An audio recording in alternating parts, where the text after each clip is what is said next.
10वी आणि 12वी पास झालेल्या सर्व विद्यार्थ्यांसाठी ही अत्यंत महत्त्वाची बातमी आहे. मित्रांनो, पुढच्या ॲडमिशनसाठी धावपळ नको असेल, तर ही महत्त्वाची कागदपत्रे आताच तयार ठेवा. सर्वात आधी तुमची मार्कशीट आणि शाळा सोडण्याचा दाखला म्हणजेच एल-सी शाळेतून मिळवून घ्या. तुमचे पासपोर्ट साईज फोटो तयार ठेवा आणि महत्त्वाचं म्हणजे जर तुमचे आधार कार्ड अपडेट नसेल, तर तुमचे फोटो, डोळे आणि हाताचे ठसे आताच अपडेट करून घ्या. यासोबतच domicile, income certificate, caste certificate आणि ज्यांना लागू आहे, त्यांनी कास्ट व्हॅलिडिटी व नॉन क्रिमिलियर सर्टिफिकेट लवकरात लवकर काढून घ्या. जर तुमच्याकडे शेती असेल तर शेतकरी दाखला, स्पोर्ट्समध्ये असाल तर स्पोर्ट्स सर्टिफिकेट आणि अनाथ सर्टिफिकेट, प्रकल्पग्रस्त किंवा भूकंपग्रस्त प्रवर्गात येत असाल तर त्याचे प्रमाणपत्रही जवळ ठेवा. शिक्षणामध्ये गॅप असल्यास गॅप सर्टिफिकेट काढून घ्या आणि सीईटी, नीट, जेईई परीक्षेचे स्कोर कार्ड जपून ठेवा.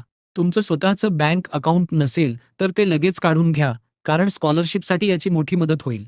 ही सर्व कागदपत्रे वेळेवर काढून तुमची ॲडमिशन प्रक्रिया सोपी करा. माहिती आवडली असेल तर हा व्हिडिओ तुमच्या मित्रांना नक्की शेअर करा.